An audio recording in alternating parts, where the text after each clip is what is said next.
Hello, I'm Isaac Hayes III, founder and CEO of Fanbase. Listen to what I'm about to tell you. The window to invest in Fanbase is closing. We've raised over $10.6 million of our $17 million goal. That means there's room for less than 6,370 people to invest in Fanbase for the average amount. The minimum to invest in Fanbase right now is $399.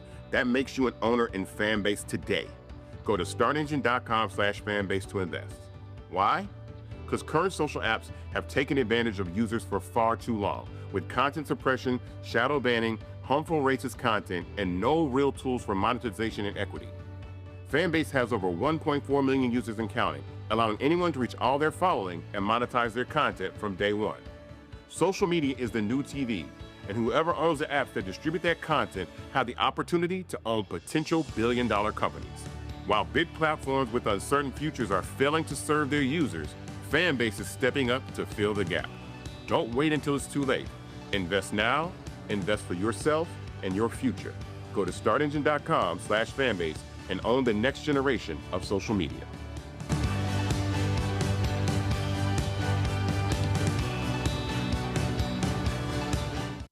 Folks, Black Star Network is here. Hold no punches. I'm real revolutionary right now. Support this man, Black Media. He makes sure that our stories are told. Thank you for being the voice of Black America, Roland. Stay black. I love y'all. All momentum we have now, we have to keep this going. The video looks phenomenal. See, this difference between Black Star Network and Black-owned media and something like CNN. You can't be Black-owned media and be scared. It's time to be smart. Bring your eyeballs home. You dig?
Today is Wednesday, April 2nd, 2025. Coming up on Roland Martin Unfiltered, streaming live on the Black Star Network. Donald Trump kicks in his massive tariffs. Guess what?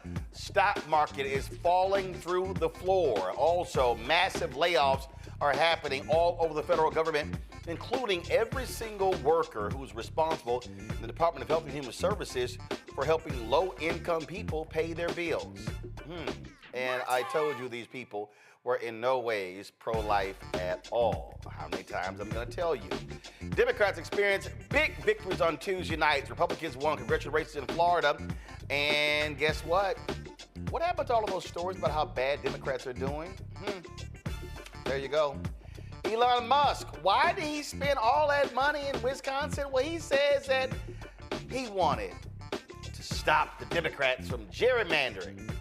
Oh, he got it wrong. That's Republicans. Town Dolton, Illinois. Guess what? They've got a new mayor after the disaster of Tiffany Henyard. She's now gone. And Massachusetts Senator Elizabeth Warren has launched an investigation into the Department of Education's plan to replace call centers with chatbots. Really? We'll also show you the moment when the Education Secretary, Linda McMahon, you know, the wrestling woman, she decided to crash a Democratic press conference. Well, she got hit with some questions. She couldn't really answer them. Plus, the countdown is on in St. Louis for the mayoral election. We'll discuss Black PAC's endorsement of incumbent Mayor Tishaura Jones. Folks, it is time. Oh, and we do have the Crockett Chronicles. Congresswoman Jasmine Crockett. Oh, did she bring the heat for Attorney General Pam Bonding? And she called crooked ass Elon Musk. It's time to bring the funk. I'm Roland Martin Unfiltered on the Black Star Network. Let's go. He's got it. Whatever the biz, he's on it. Whatever it is, he's got the scoop, the fact, the find. And when it breaks, he's right on time and it's rolling. Best believe he's knowing. Putting it down from sports to news to politics. With entertainment just for kicks, he's rolling. It's on go, roll, roll, y'all. It's Roland Martin, rolling with Roland now. He's funky, he's fresh, he's real, the best, you know he's Roland Martin now.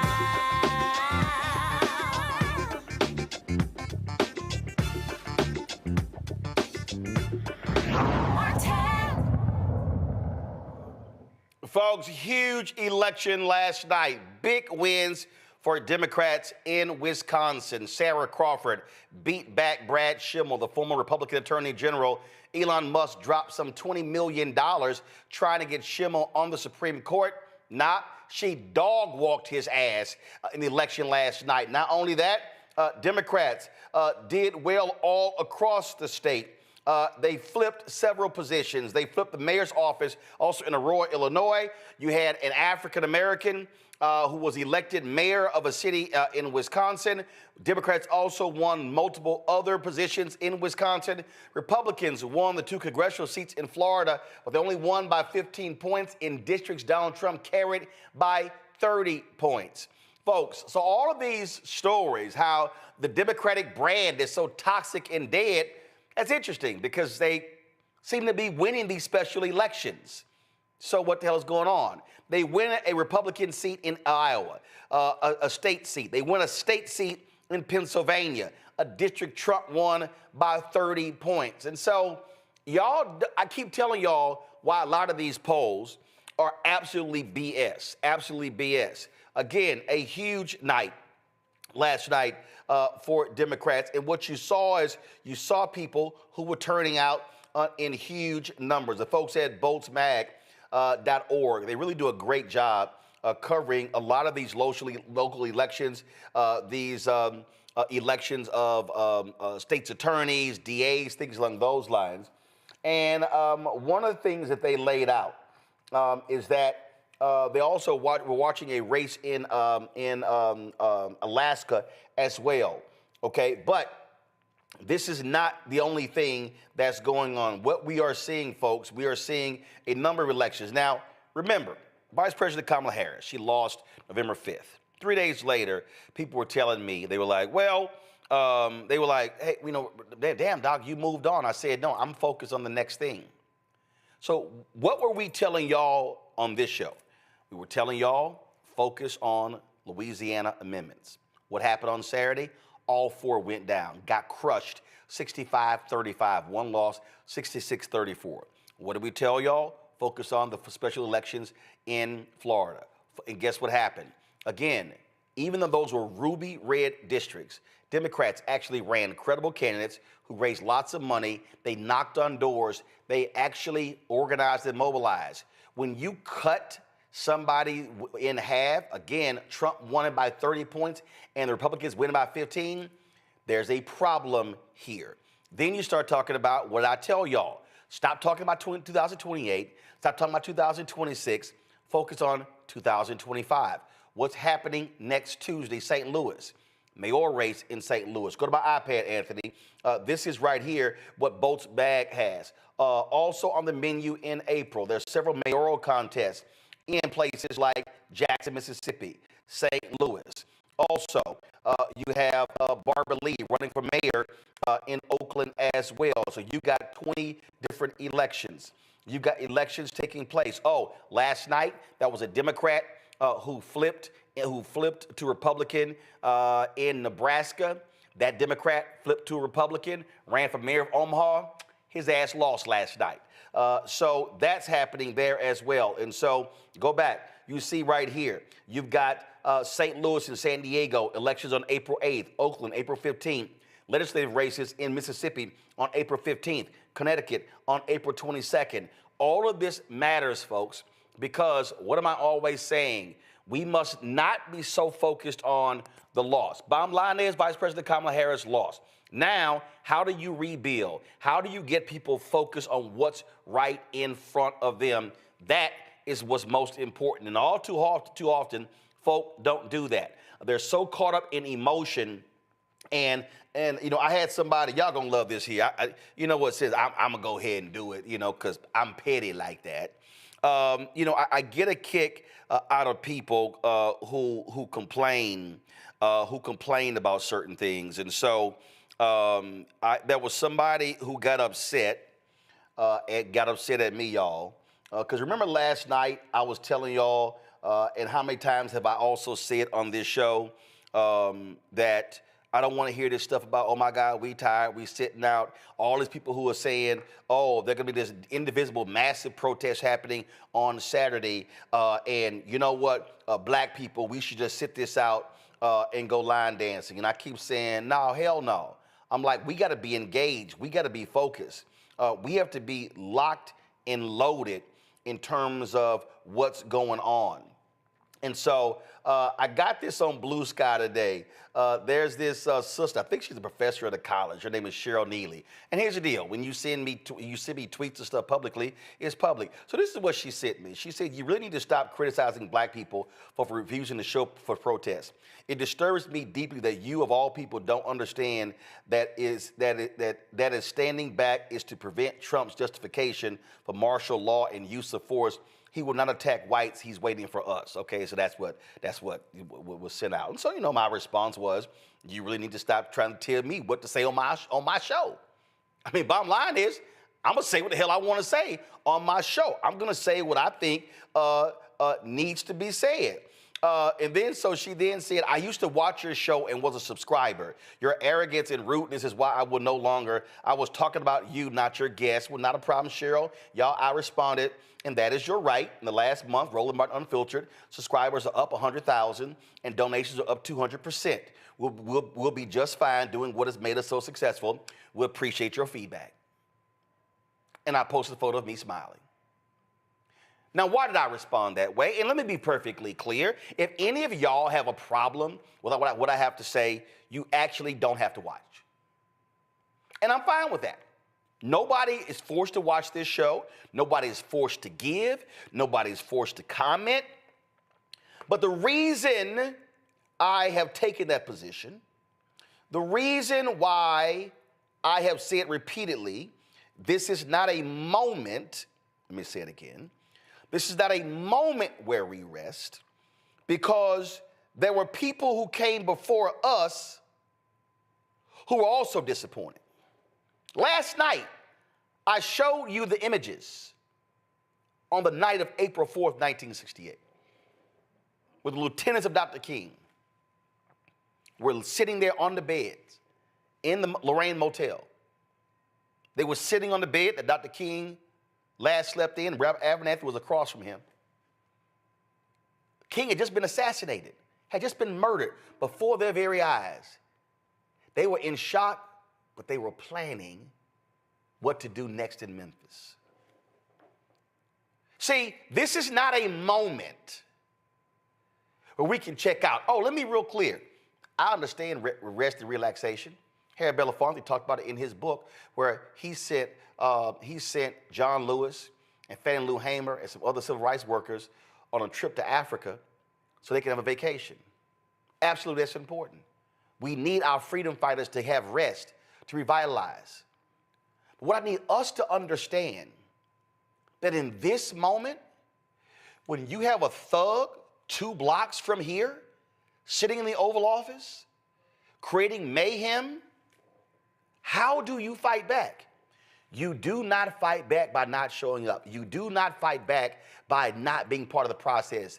We were highly critical on this show of African Americans who failed to turn out in the election that elected Jeff Landry, the MAGA governor of Louisiana, even with a black candidate running on the Democratic side. But black folks got the message. Power Coalition, Gary Chambers and others hit the pavement, did town halls. Black folks showed up, represented 37% of all voters in early voting. That's how those constitutional amendments got defeated. And so what I need us to understand, that I'm not having a Democrat-Republican conversation right now. I'm having a black conversation. And if you're not black, I'm having a conscious conversation. And what I'm saying is, this is a moment. We saw what happened. Trump is going to be there for 4 years. But guess what? He can be stopped. He can be stopped by taking the House and the Senate next year. See, so I don't care. If you're one of those folks, and you mad, you don't like that, oh, I said people be hitting me up. Roland, are you resting on April 5th? No. Should we rest? If you don't want to protest on April 5th with Indivisible, that's fine with me. But you know what you should be doing in St. Louis on April 5th? You should be hitting the pavement for Tishaura Jones, the first black woman elected mayor in St. Louis, who's going up against the white Democratic establishment in St. Louis on Tuesday. and they want Kara Spencer to become the mayor. That has to happen. In the fall, you may have the first non-black mayor in New Orleans for quite some time. See, I need folk to understand, and you heard me say this numerous times, voting in elections is not the be-all to end-all. I do not believe, nor have I ever believed, that voting solves everything. But voting does speak to power. We see what Trump is doing with that power. We see what Mike Johnson is doing with that power. We see what Republicans in the Senate are doing with that power. But what happens when you don't vote and your person loses? Then you don't have power. We saw last night what happened. Why is Wisconsin so critically important? Because now Democrats have a 4-3 majority on the state Supreme Court. Now in Wisconsin, you control the courts. Because if she had lost, it will be 3 Republicans, 3 Democrats, and the swing vote is actually conservative who sometimes vote with the liberals. Now you got a 4-3 majority. Why is Allison Riggs' race in North Carolina so important? Political sisters on our panel, we'll get to her in a second. Why is that race so important? Because her victory is affirmed. It's 5-2, 5 Republicans, 2 Democrats. Next year, Anita Earls, black woman, up for re-election. Got to hold her seat, 5-2. Why is it important? 2028, 3 of these 5 Republicans are on the ballot. Why are we talking about how do we mobilize and organize? Because Ossoff is on the ballot in Georgia next year. Hold the seat. Okay, so what if the governor of Georgia, hugely popular, what if he runs and wins? That's why it's most important to organize and mobilize black people in North Carolina, beat Tom Tillis. See, I need our people to understand what is happening here. We literally have power if we use the power. Checking out does not guarantee you power. Checking in does. And they are scared to death of that. This Wisconsin election. Why was it important? Oh, Elon understood it. Because there's a lawsuit against Elon's company Tesla in Wisconsin.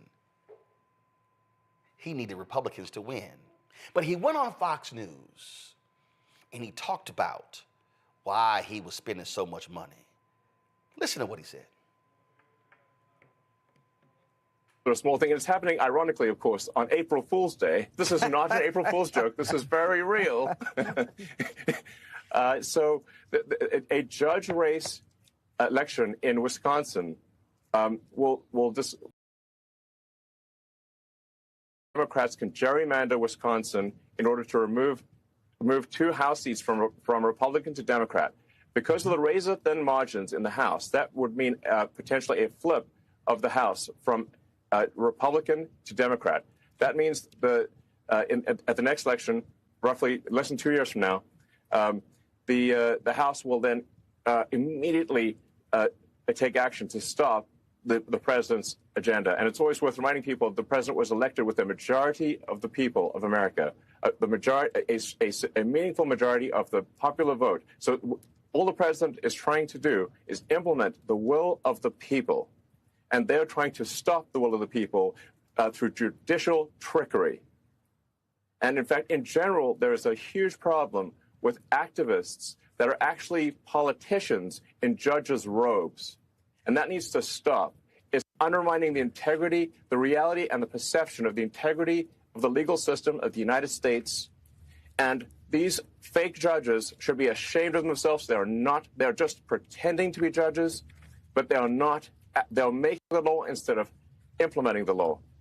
It's wrong. Yes, and they're activists. And you say that you can both register and vote today? Yes, you can both register and vote today. And the voting stations close at 8 p.m. That was before the election. His ass got his ass handed to him. So allow me to unpack that. In fact, that was in an interview with Gene Pirro. He repeated this when he interviewed Brett Baer. Listen. You're still involved in politics. You were big in the election, obviously in Pennsylvania. Now, I guess you're in the Wisconsin Supreme Court race. Why plug in? Well, the Democrats are trying to redraw the districts in Wisconsin. And we're trying to stop the Democrats from gerrymandering Wisconsin to remove 2 House seats. That's what this whole Supreme Court justice case is about. So I really want to emphasize people out there, if you're in Wisconsin, go out and vote. You can do early voting for the Supreme Court. If you have friends and family in Wisconsin, please urge them to vote for Brad Schimmel. If we don't, we could lose control of the House, and all of the government reforms could be shut down. Finally, what's the biggest?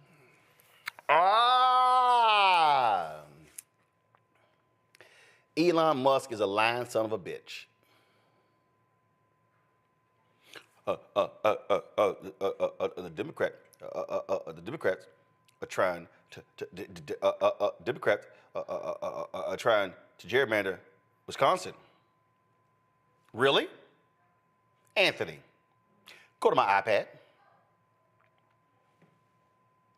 Stories dated November 25th, 2024. Wisconsin's GOP tilted congressional map results in unrepresentative delegation.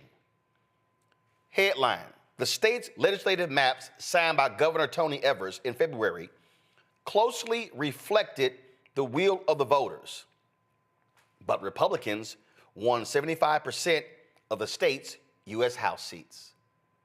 See, let me help y'all out with something. And we're going to go to Eugene in a second, to our panel in a second, and he knows this. He's a Republican. Wisconsin was ground zero for political gerrymandering. Let me tell you what the Republicans did. And you know who busted them on this here? And I think it was either in the New Republic or it was either in the New Republic or it was in the Nation. A Republican busted them. What the Republicans did was, there was a particular white Republican, and what they would do, and he went around the state. He died. The only reason we know what happened, because his daughter, who's a progressive, got his computer and she released the data. They were using computers and algorithms to actually draw lines in order for them to win. We've seen this in Ohio. Now see, I need y'all to understand politics. Normally when you see a congressional map, pretty much they're drawn, and we covered this before, in Louisiana. I mean, pretty much they're connected. Let's go to Ohio. This is Jim Jordan's congressional district.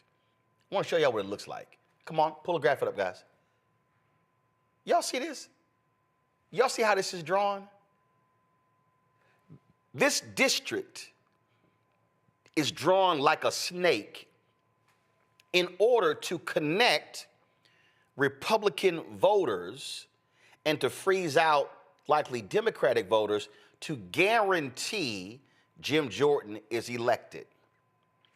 That's how they also do it in Wisconsin. So what the let me tell you how the Republicans, how cold they were. What the Republicans did was they actually got together with the computer and they spit these maps out. They allowed the House and the Senate members in Wisconsin to go into a room, a secure room, no windows, to look at the maps. They had to sign in and sign out. Here's what this story right here says, and I'm going to go to it right here. Story says that Wisconsin voters split almost evenly in the November 2024 presidential and Senate elections. Both races decided by less than 1% of the vote. Now, why is that? Now you're like, well, hold up, wait a minute, hold up. Less than 1%? This is the whole state. It's the whole state. That means that Wisconsin, very competitive state between Democrats and Republicans. So I'm confused. How then, back to my iPad, Anthony, how then, though, in the congressional races, could you have Republicans winning 75% of the House seats? See, this is why Elon Musk is a liar. What happened was the Republicans politically gerrymandered the state House and the state Senate seats, and then they gerrymandered the congressional seats. I'm going to pull out. I need to stand up for this, y'all. Because see, you got to understand how evil these people are. So what they did was they gerrymandered the maps. So what happens, the Democrat in Wisconsin wins the Supreme Court race. The progressives in Wisconsin sue. As a result of the progressives suing, the state maps got overturned. That was the map that the governor put in place. Now, here you go. The state's congressional lines, adopted in 2022 by the Wisconsin Supreme Court, were proposed by Democratic Governor Tony Evers after a conservative majority on the court insisted that the redistricted maps make the least changes possible from the existing 4-2 GOP map. 6-2. Okay, let me explain, y'all. 6-2. So now you're like, okay, I don't understand. That's a four vote margin. Republicans right now hold the House by 3 votes. I'm gonna bring this to North Carolina because I need y'all to understand how this works. Now you're understanding how a state controls the congressional map. So now the state legislators control who's in power in D.C. So when Elon, they want to change the maps. Yes, because as opposed to Republicans having a 6-2 majority, Democrats say, let's create maps where they're even, and guess what? Whoever wins, wins. It might be 3-3. So check this out. Go back to my iPad. Look at this here. Both the Assembly and the Senate maps received A grades from the Gerrymandering Project with praise for their partisan fairness. Let me tell you how bad it used to be. It used to be that Democrats could win 55% of all the votes in Wisconsin, and they would still be in the minority in the state House and the state Senate. Did you hear what I just said? And not just in the minority, they had a supermajority. The only way that happens is through political gerrymandering. Now you might be saying, well, I don't understand. Supreme Court, Chief Justice John Roberts, in a decision based on a lawsuit from Wisconsin, said, Supreme Court, we got no role in political gerrymandering. That's left up to the states. Need y'all to hear me. So if political gerrymandering is now left up to the states, that means the state House, the state Senate, the governor, they draw the maps. The only people that can stop them from gerrymandering the maps is the state Supreme Court. Do y'all now see why Elon dropped $20 million? Because they now know the Democrats are going to file a lawsuit to change the congressional maps. That might lead to 1-2 Democratic pickups in Wisconsin and puts them closer to controlling the House and Hakeem Jeffries being Speaker of the House. You want to see the result? Go to my iPad, Anthony. Right here. With the new state maps in place, Democrats gain 10 assembly seats, leaving Republicans with a 54-45 majority. They also picked up 4 Senate seats, resulting in an 18-15 Republican majority. 16 of the chamber's 33 seats were on the ballot in 2024. The other 17 will be up for a vote in 2026. Elon Musk is a liar. Elon Musk wanted Republicans to continue to be able to control the Supreme Court so they could control gerrymandering. And you know what Republicans in Wisconsin did when Tony Evers replaced Scott Walker as governor? Scott Walker, Republican, Tony Evers, Democrat. They stripped power from Governor Evers. Oh, guess what? Lieutenant Governor of Wisconsin stripped his powers. Oh, the Secretary of State of Wisconsin was a Democrat. The Attorney General was a Democrat. Oh, wait a minute, hold up. Democrats won all of those statewide seats? How could they keep losing the House and the Senate? How could they keep losing congressional seats? Because of gerrymandering. Guys, you can't gerrymander a statewide election, but you can gerrymander, political or racial gerrymander, congressional seats, state House, state Senate. So now let me go to North Carolina. Why is this so critically important? Because that's what Republicans did in North Carolina. Republicans in North Carolina had a 10-3 majority. Bishop William Barber, others fought it.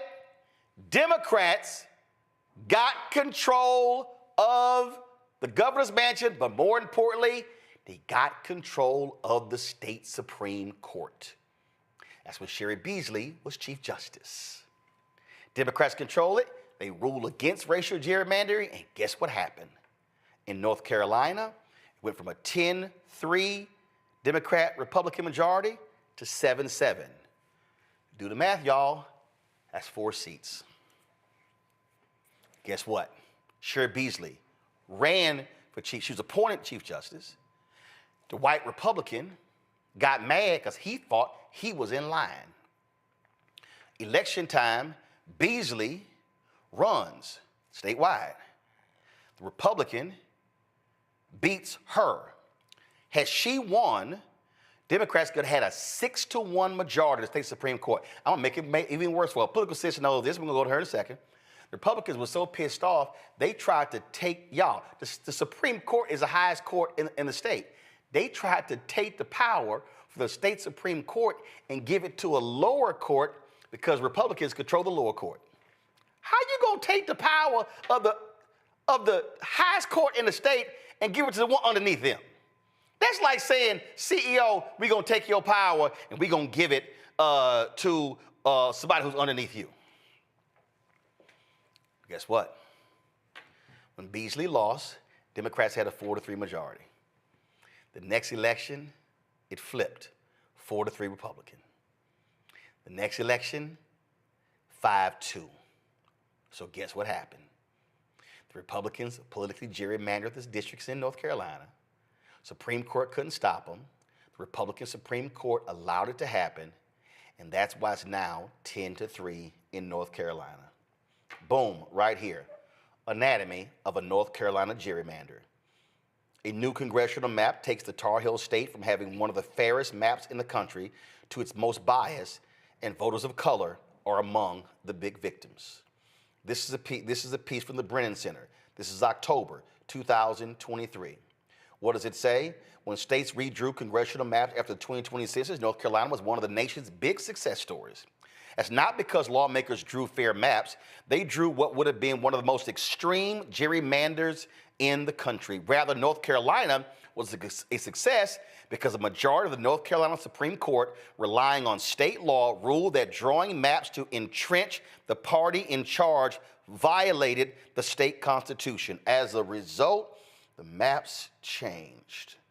Boom. What did I just lay out to y'all? After Republican candidates won 2 seats on the North Carolina Supreme Court in 2022 midterms, giving the court a conservative majority, Republican lawmakers wasted no time in asking the court to reverse earlier rulings that partisan gerrymandering violated the state constitution. The court's new majority obliged, handing down a controversial opinion in late spring that abruptly abandoned any role for state courts in policing gerrymandering, declaring that gerrymandering claims were non-justiciable political questions off limits to the judiciary. Are you serious? So basically what the Republicans in North Carolina did was the same thing John Roberts did. Oh, no. Roberts said, no, not on us, it's the state. Now he's like, well, they ain't us, it's the legislature. Total BS. Why am I unpacking all of this? Because those 4 seats in North Carolina, combined with 2 or 3 in Wisconsin, is the difference between Democrats controlling the House and Republicans controlling the House. It's the difference between a Speaker Mike Johnson and a Speaker Hakeem Jeffries. See, now y'all understand why Elon spent $20 million in Wisconsin. I need y'all to understand something right now. Republicans are about to dump. Why is that judge fighting Allison Riggs so hard? Because they won a 6-1. And then they're going to try to take out Anita Earls next year. Y'all, these racists were so bad, Anita Earls gave an interview talking about the lack of people of color working in the court system. These racist Republicans in North Carolina launched an investigation and wanted her to be removed from her position, not because she actually violated the law, not because she was doing wrong, but because she gave her own opinion in a damn interview. So somebody's watching me right now, and somebody is saying, okay, Roland, I get all that. That sounds like a whole bunch of minutia. It is. But all this stuff happening in D.C. right now, that's what happens when it's political gerrymandering on the local level. All the stuff happening in D.C., that's what happens when the people who control the State House are in charge. Why is the next presidential election so important? 2028. Whoever wins the White House in 2028 controls the census count in 2030. Republicans, remember when Trump was there last time? What did they do? They cut the census short. They changed how the counting. They did not want to count everybody. Oh, now you're like, well, hold on. And I'm also confused because what you also have to understand is that when we talk about 2030, whatever happens in 2030, whatever happens in 2030 is going to impact this. Because after the census is taken in 2030, it's projected California, Wisconsin, you see right here, California has 54 delegates. That's 54 congressional districts. Wisconsin has 10. Wisconsin has 10 congressional districts. You see it right here. Guess what? That's congressional districts. That's electoral college votes. You see New York State? New York State has 28. It is estimated that New York State, Wisconsin, California, and I think Illinois has 19. Those 4 states are likely going to lose collectively 10 to 12 congressional districts because of population shifts. That's 10 to 12 electoral college votes. That means that if Democrats rely on blue New York State, rely on Wisconsin, rely on Illinois, and rely on California, they're now going to have to go find 12 electoral college votes elsewhere, which means they must win Nevada and Arizona. That's 17 electoral college votes. Okay, let's say they don't win one of those. That means they've got to flip North Carolina, 16 electoral college votes. Georgia, 16 electoral college votes. In fact, because of population shifts, y'all, Georgia or North Carolina could actually increase congressional districts. I hope all of you now understand that all of these things are linked. That a single Supreme Court seat in Wisconsin could determine in 2026 whether there's a Speaker Hakeem Jeffries.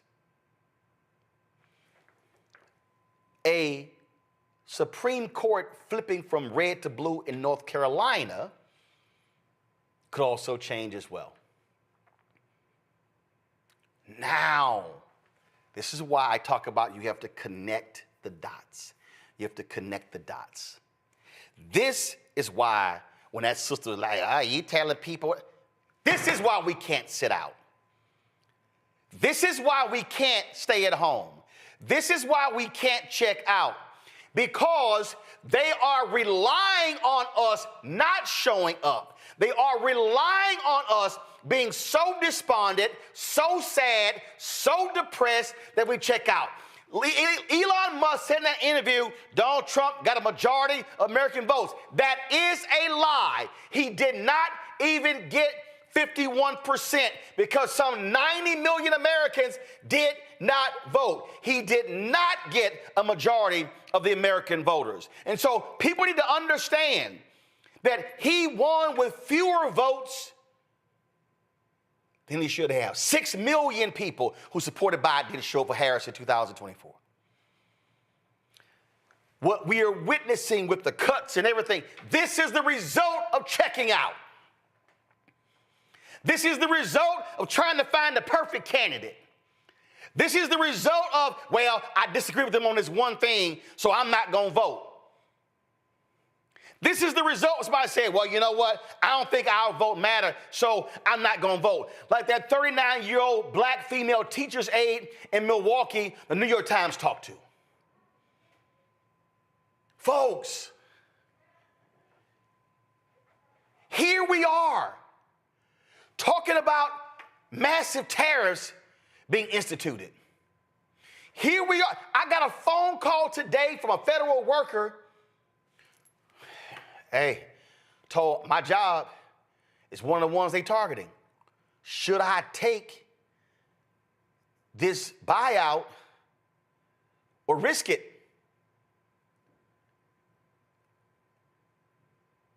Massive amounts of people losing jobs, getting fired, services getting cut. They cut food aid. Food trucks were on their way delivering food to multiple states, stopped them. That is the result of us sitting out and checking out. So excuse the fuck out of me, Cheryl,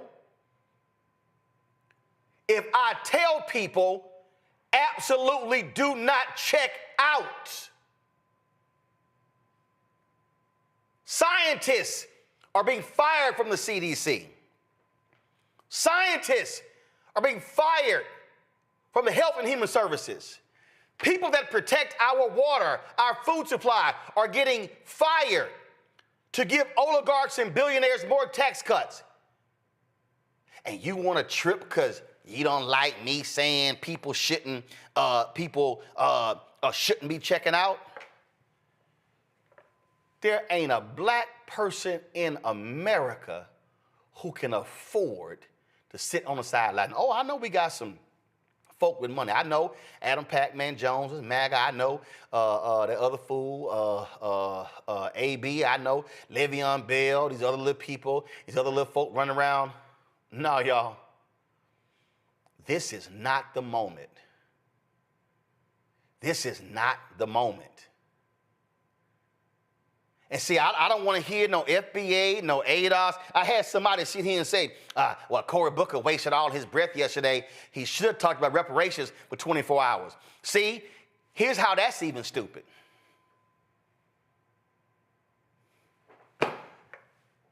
If you gonna get reparations, that's political. Fact, reparations is money.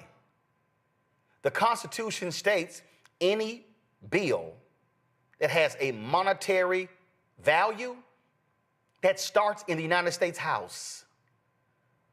Who controls the U.S. House? Republicans.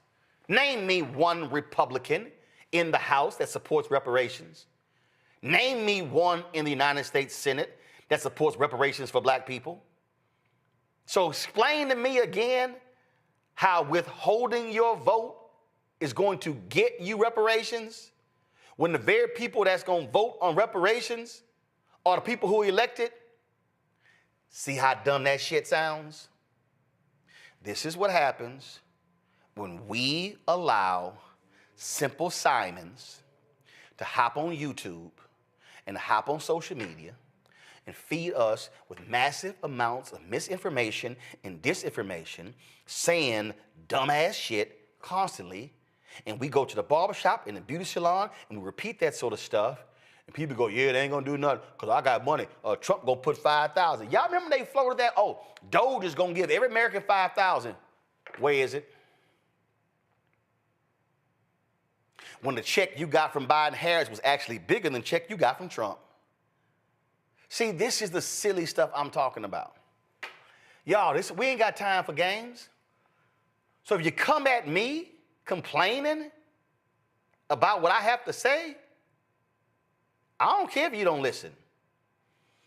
Because I see my numbers.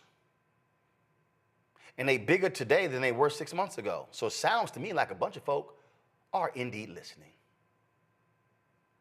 I'm gonna go to my panel. And I'm laying this out, and that wasn't my plan to do that, but I chose to do so. Because these things are all connected. Zabor G, DEIA consultant, employment specialist out of DC, Eugene Craig, CEO, X Factor Media out of Baltimore, political cis, social media activist out of Knightdale, North Carolina. It's connected. It's connected, Eugene. The local vote, the state vote, the Senate Supreme Court, the state rep, the state Senate, the governor, the U.S. House, the U.S. Senate, the president, federal judge appointees, cabinet appointees, all of this is connected. It's more than connected, right? Because we can even go back a decade to when Scott Walker gets elected governor. Reince Priebus takes over the Wisconsin GOP and then eventually takes over the RNC and then implements this nationwide, right? And then the other part is this, I'm glad that you laid it out because now people understand why state house elections are so important. Because at the end of the day, even if your state has an independent map drawing commission, the state house still has to eventually accept or reject the map that's drawn and presented to them. And a lot of times, a lot of these state legislatures, they don't want to cede that power to an independent commission. Ohio.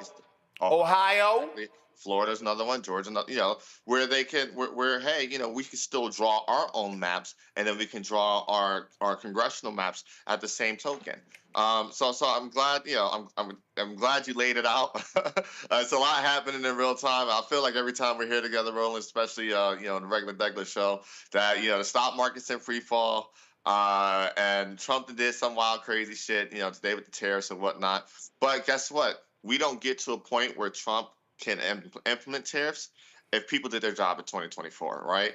If people weren't, bullshitting on the sidelines, if people actually, went and turned out that one other neighbor, if it wasn't, oh my gosh, she's so bad on Gaza, Biden's so bad on Gaza, when, Trump literally is on the other side ready to say, you know what, blow the shit up and fuck around and let's turn it into a paradise, for white Israelis, right? So, we are still in the find out part of the equation of the fuck around and find out.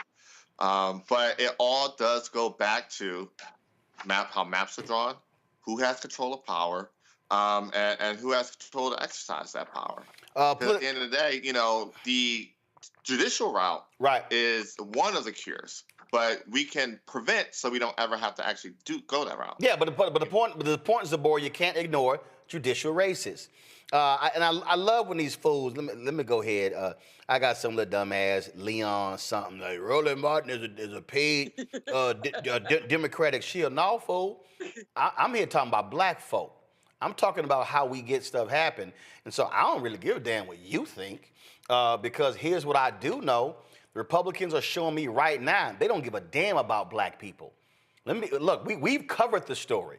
Trump has dropped a lawsuit against the petrochemical companies in Cancer Alley in Louisiana. Who's dying from those chemicals? Black people. Trump has pulled out of a voting discrimination lawsuit in Texas that limited black and Latino voting power.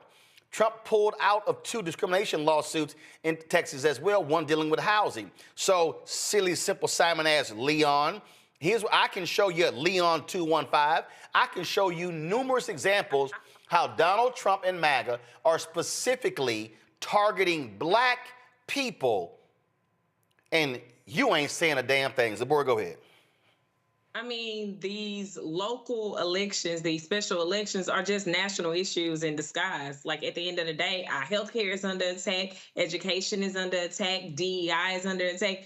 Every right that a Black person has, and you add all of the intersectionality of having disabilities or having LGBTQ issues, all of our issues are overlapping, and if we don't get out, vote, if we don't organize, I'm at Howard, we're doing things like going in the community and just telling what we know. So right. It's time for all of us to get out and go do something. So what you gonna do? Are you gonna sit at home and complain and tweet? Or are you gonna learn something? Are you calling your congressman? If you don't know where to do it, go on the app, call 5. Are you looking and making sure you checking the misinformation that's out there? Are you telling people how to do it? They have the new digital green book. Like, people don't even understand the historical things that have happened to us to understand how these things are happening to us right now. And all they're doing with stacking judges and trying to get us to not vote, right, or to not have the power to vote. Our visibility is our power. If you don't get out and do something, tell your neighbor, tell your friend, tell your sister them, your mama them to do something. What are these preachers doing? Where are their town halls? We don't got to wait for a council member to come here and do a town hall. We did one where we were just talking about, hey, boom, what are those executive orders? How they impacting us? What y'all gonna do about it? All right, write it down. Write the vision and make it plain. Let me see how you gonna really stand up for your people that you complain about every day. Yep. See, political says, I had a call last night. Brother asked me, was I coming to Sharpton's National Action Network Conference, which is in New York, April 4th. I said no. One, because I have other things I'm doing. But he told me he was a pastor, and he said that there's a panel on Friday called The Black Church in the Age of Trump. I said, don't waste time with a bunch of bullshit. He started laughing. I said, I'm asking you to do this when you go to that panel.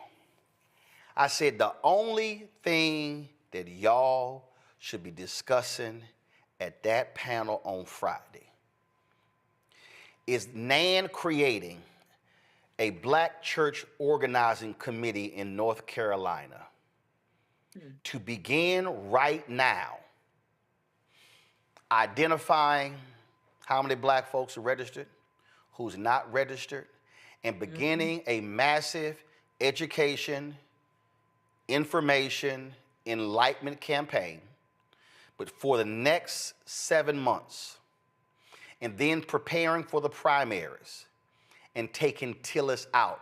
And let me remind people, Tom Tillis is the architect of the voter suppression laws in North Carolina when he was in the legislature.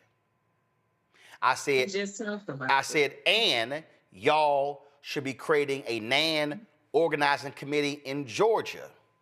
I said, because Brian Kemp is going to be a formidable foe against Ossoff. I said, and that's what it's all about. I said, I don't want to hear nothing else. I said, I'm not interested in bullshit talk that has no purpose. What Zabora just said, you don't need permission to organize a town hall. You don't need to wait for the Democratic Party or Republican Party or the NAACP or Bishop Barber or the Poor People's Campaign. Regular, ordinary people can simply say, okay, I pull the voting data. The voting data shows in our precinct in the last election, we had 780 registered people in our precinct, and in the last election, 300 voted. That means 480 people in our precinct did not vote. That's more people than the total loss of Sherry Beasley statewide for the Supreme Court. Political sis, this is not a moment for us to be Listen, I love boots on the ground. I love melanated woman. I love Southern soul. But I'm going to dance and educate. I'm going to dance and enlighten. I'm going to dance and inform. I'm down with dancing on Saturday night, but goddamn it, Saturday morning and Saturday afternoon, it's going to be some freedom classes. This is not an optional thing for us. Literally, the lives of black people, the lives of black children, and black children's children are on the line with what MAGA is trying to institute because they want to lock in power and cement it for the next 50 to 100 years. They do not want to see the browning of America. Somebody asked me why I was so mad, why I'm always going at Tom Tillis. Number one, I can, because that's my damn senator. Even though I didn't vote for him, he's still supposed to represent me. But I look at how he confirmed the health secretary, RFK Jr. You know who I thought about? I thought about my 6-month-old granddaughter. Boom. Who cannot get the measles shot. Remind black people in North Carolina that Tom Tillis, as a senator, blocked 3 black women from the federal bench. Yes, he did. Yes, he did. And he does not give a damn about anyone, especially if you're black. He's been like this. He's always been an arrogant, cocky-ass man who doesn't give a damn about anyone but himself. And his ass is not even from North Carolina, by the way. Not at all. But like I said, I think about my 6-month-old granddaughter who can't get the measles shots, but his ass went ahead and confirmed RFK Jr., knowing damn well he's dangerous. He's dangerous to North Carolinian babies, all babies, period. I think about when he confirmed FBI guy. I think about when he confirmed Pete Hegseth. When it comes to North Carolina, we have our state is one of the most that have when it comes to military base. And look what is going on right now with terrorists, like you talked about. He doesn't do nothing but talk. He's not going to do a damn thing. What took place last night scared the shit out of Tom Tillis. Oh! It scared the shit out of him. All of them. Scared him. You know why? Come on. Because they might be screaming, oh, Florida didn't do good. Florida, Democrats didn't do good in Florida. Yes, the hell we did. Yes, the hell we did. In District 1, 14 points, right? They slashed that shit, but District 6, 8 points. When Mike Watts, when he won by 32 points. Make it make sense. And we're talking about here in North Carolina, it's not even ruby red in North Carolina. It is purple. And each time Tom Tillis ran, do you know what? He did not win by 10 points, not 9 or 8 points, no more than 4 or 5 points. So he is scared right now. So you best believe the same thing that rich man was doing in Wisconsin, he is going to be doing in North Carolina. And he may be in the skies doing it, but he will be doing it. And trust and believe, Tom Tillis, he's short. Because if he do something in the primaries, he's going to automatically lose. He's going to automatically lose. Hey, Roland, can I jump in for a second here on this point? Go ahead. So this is the thing, right? Where Democrats are right now is exactly where Republicans were. 2009, Ted Kennedy dies, all right? Scott Brown wins that seat in Massachusetts, and then homeboy that ended up taking Obama's seat ends up wins a year later in Illinois, right? Republicans saw that same margin and then figured out how to actually, one, galvanize it and apply it to across the map in the 2020 and 2010 elections. And let me tell you what that looked like. That looked like FreedomWorks raising $1 million, $2 million per week from both big donors and small donors. And now you apply that across multiple organizations. It looked like nonstop activity. It looked like every day when Fox News and CNN are going into these quote unquote town halls, half of them were astroturf, but the other half were literally pissed off people that just wanted to rebel. And yeah, a big part of that also was a whitewash. But Democrats are right now where Republicans were in 2009. But and what you see is this, and at 20 points, let's just cap it at 20. You literally see a wave bigger than what Republicans captured in 2010. You see Democrats probably get damn near 2/3 of the House with that kind of margin. So from here, everyday people can go out and hold their own town hall. They can get their own organizations going. And targeted states like North Carolina and Georgia, absolutely. And I want political says, I'm going to go back to you, because here's what I need people. I'm not asking, listen to me, people. I'm not asking y'all to launch a new organization. I'm not asking you to go out and raise $500,000. I'm not. If 100 people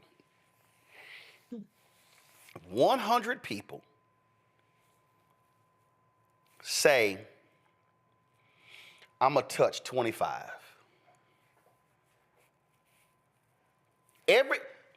Everybody listen to me right now. You know 25 people in your city. You do. If 100 people said, I am going to personally commit to touch 25 people, that's 2,500 people. So now, if that happens in 100 different places around the state, we now are talking about a lot of people. Elon's gonna dump money. Republicans are gonna dump lots of money, but I keep telling y'all, you might be a billionaire, but if you live in that state, all your ass got is one vote. The multiple votes of low-income, working class people can beat back billionaires any day of the week. Because all they got to say is, y'all keep running them ads, we ain't listening. Y'all can keep putting them billboards, we ain't listening. We going to take your ass out at the ballot box. Political says, this is all I'm saying. And I need people, when I was in North Carolina, the vice president, Negroes were afraid to call the black belt. We were putting the flyer, oh no, you're coming to, no, I said, put the black belt on there. It's called a black belt. They would have came. See, y'all. Roland, you know how I feel about Tom Tillis. You know when I've sat there and I said nobody's running against him. No one has said anything yet. And here it is, just because next year they want to wait to the last minute to do something. Now is the time to do something. We got to be, I got to. You don't, I was saying you don't have to start an organization, but here's the thing. Like, TikTok, all that, okay, that's good. Content, okay, that's fine. But you know where I'm more comfortable at is when I'm in my hood, right? When I go drive 2 hours away from where I live, I go in my hood because I know damn well I know more than 25 people. And let me tell you something, people in my hood in Eastern North Carolina, they are connected. They are on it like I've never seen it before. And you best believe now I go on Facebook and I post stuff because they want to stay informed. People will listen. You just have to go to them. So I want, let me see, y'all, I'm using North Carolina as the example because I need y'all to understand something. So go to my iPad. You look like North Carolinians. Yeah, go to my iPad. So I want y'all to look at this map here. I want y'all to understand this map right here. So if you look, I want y'all to look at the center of the map. Y'all see Yanceyville and y'all see Roxborough. So basically what I want you, if y'all see at the top of this map, y'all see right there, Roxborough, I want you to split this state in half and go all the way down. So everything to the right of Roxborough, that's a lot of black people. When you start talking about Rocky Mount, Enfield, when you start talking about Fayetteville, when you start talking about Elizabethtown, when you start going, Greenville. Now, folks, now I'm about to mess y'all up. Where we went, The problem is this here. The Democrats in the Harris campaign, that's where they stayed at. They went to the left. Yep. She went to Greenville one time, y'all. They kept going to see, they keep trying to go to Winston-Salem, Charlotte, which is Mecklenburg County. They keep trying to, that's where they keep trying to go. No, the rich votes in the East. So, forget the campaign. What I'm saying, NAN, NAACP, or forget the organizations, regular ordinary people, if we mobilize East North Carolina, Tom Tillis can't win. That's why I said, call me. I'm from Eastern North Carolina. I'm from New Bern, North Carolina. Call me. They are there. They Kinston, Greenville. You saw how packed it was, Roland, when we was in Greenville. It was super packed. And you know what I said? I said, damn. Only if they would send her to New Bern, North Carolina, or even, you didn't even got to go to New Bern. You could go to past Greenville, New Bern, Jacksonville. All those right there, even have just because it's red does not mean that it's not a lot of black folks. It's a lot of us. I know, trust me.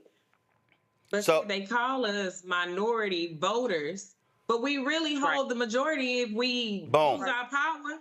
That's right. They don't listen to us because we got to show up. We can't be lazy. We got to be strategic, and we got to do something. We can't keep just sitting on our hands and thinking, okay, let me be lazy and it's going to change for me. No, freedom come with you doing some work. Boom. And that means telling somebody. We had a man drive away from North Carolina 2 weeks ago to D.C. to watch what we was doing. We working with him to try to do town halls at these churches. We didn't have no money. It was just students who feel like, hey, we got to do something. If we in this area, we on the soil, we got to make some differences. And young people can still be the thing that make this change. We can make 2028 different if we really educate our people, if we organize. And I'm talking about old school organizing. I'm talking about where's your old school staple of gun? You got flies on we were in the hood talking to the young men, talking to the people on the corner because they can vote. Right. A lot of them can vote. A lot of them don't even know their rights towards vote. So what you're talking about is what I'm talking when I say educate, enlighten, inform. You have to walk people through the issues. People say, I don't see, well, this is that person. This is their agenda. This is what they want to do. This is what they've done. This is what we can do. But I always keep saying the election is the end of one process and the beginning of another. This is what I'm talking about here. And and then for the people who sit here and now I hope folk now understand what I'm talking about, not just giving to the show, but why I'm fighting folks on the advertising front, because if we get the 2, 3, 4, 5, 6 million, 10 million, whatever in advertising, now, we can be in a different town every week. We can have, we're going to do a 5-city tour. We can take the show there. We can mobilize people. We can highlight these stories. This is why, because guess what? MSNBC ain't going.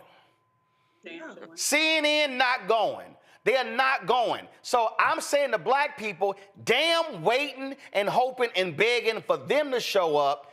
This is our ability to be able to organize it. That night when we had 250,000 folk watching live on March 4th, I didn't do a single black radio interview. I didn't take out a single ad. I literally sent a text message to 6 to 8 people, and they sent to 6 to 8 people, and to 6 to 8 people, and I swear that damn text message was in every black family group chat, and that was all organic. That's the same as voting. It's the exact same. And so somebody's got to be willing to want to do it, and so I just need our folk, because this whole thing started with last night's results. And Elon talking about gerrymandering. Y'all got to recognize there's a reason they want the courts. There's a reason they want to control the state house and the state senate and the governor's mansion, because you can control national politics through the state. We're going to go to a break. Wait, before you roll, Roland, there's one more important thing that happened last night. Elon also wanted to jump into that race to boost Republican turnout for the Amendment 1, which put voter ID in the Wisconsin Constitution. I don't know the exact link. Yep, no, it won. Yeah. It won. And here's the deal, though. Look, on that point, here's the reality. Voter ID, they had voter ID for 10 years in Wisconsin, but this now makes it harder for you to actually change that. But here's what we have to do. If folk are going to start doing that, then what we got to say is, Oh. Use the same. Oh, no, we got to say, all right, since y'all want to see them swing for voter ID, automatic voter registration. The reason Georgia changed, because when they changed the law, 22% of Georgians were not registered to vote. After automatic voter registration was down to 2%. That's how Georgia changed. We have to also be thinking differently when we're fighting. I understand the battle against voter ID. We know exactly who they target, elderly people, young people, people of color. But we also got to, when we see something coming on the horizon, we got to be making some massive changes, massive demands for ourselves. I'm not interested in losing everything. I'm also trying to win something. I got to go to break. We'll be right back. Roland Martin Unfiltered, the Black Star Network. Support the work that we do. Join our Bring the Funk fan club. If you want to contribute via Cash App, use the Stripe QR code. You can also use it for credit cards. Click the Cash App button to continue to contribute. You can see your check and money order. Make the check payable to Roland Martin Unfiltered, please. Not Roland Martin, not Black Star Network. Please make it to Roland Martin Unfiltered. It makes it a lot easier, y'all. Trust me, with the bank, I'm the one I'll open every envelope. So please, make it out to check a money order to Roland Martin Unfiltered. P.O. Box 57196, Washington, D.C. 20037-0196. PayPal is R Martin Unfiltered, Venmo RM Unfiltered, Zelle. Roland at RolandSMartin.com, Roland at RolandMartinUnfiltered.com. Back in a moment.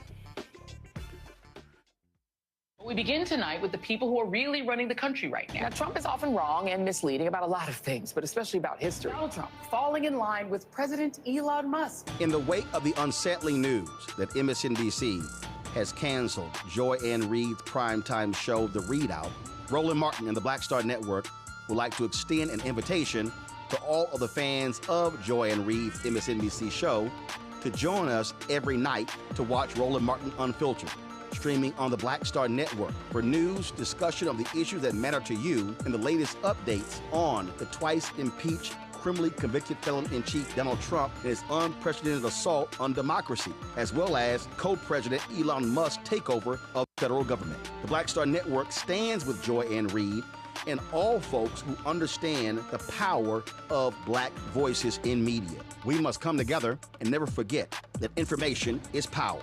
Be sure to watch Roland Martin Unfiltered weeknights, 6 p.m. Eastern at youtube.com/Roland S. Martin or download the Black Star Network app. This week on the other side of change. The economy is not working. Trump's got trade wars, recalls, the price of groceries are through the roof, and there is a better way, there is another way. Join us as we talk more about it and we reimagine something better on the other side of change. Only on the Black Star Network.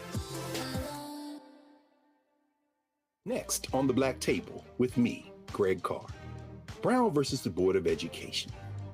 The history books call it the court decision that ended racial segregation in American schools. But a brand new book, Jim Crow's Pink Slip, uncovers a devastating unintended consequence of that 1954 Supreme Court decision. We may, if we were lucky, have been the very last generation of Black students to have experienced these generations of Black teachers who have never been replaced. Dr. Leslie Fenwick joins us to talk about her book and the actions following that landmark decision that dealt a virtual death blow to Black educators. That's next on the Black Table, right here on the Black Star Network. What's up, y'all? Look, Fanbase is more than a platform. It's a movement to empower creators, offering a unique opportunity for everyday people to invest in Black-owned tech, infrastructure, and help shape the future of social media. Investing in technology is essential for creating long-term wealth and influence in the digital age. The Black community must not only consume tech, we must own it. Discover how equity crowdfunding can serve as a powerful tool for funding Black businesses, allowing entrepreneurs to raise capital directly through their community through the Jobs Act.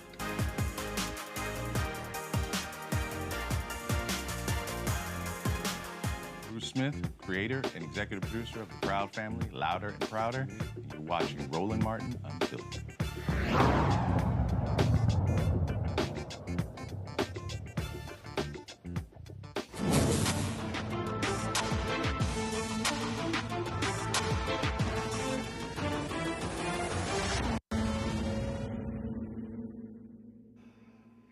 Hashtag Team Whip That Ass show up today on Capitol Hill. embodied by Congresswoman Jasmine Crockett, she did not mince any words when it came to Elon Musk and Donald Trump, but also his Attorney General, Pam Bondi. Now recognize the ranking member of the subcommittee, Jasmine Crockett. Thank you so much, Mr. Chairman. And I first just want to begin with a news alert. Guess what? Joe Biden is not the president anymore. So maybe we can move on. Maybe we can move into the present, because it seems like we are living in the past. And listen, these are not the good old days, you know, like you used to sit around and your grandparents would talk to you about what used to happen.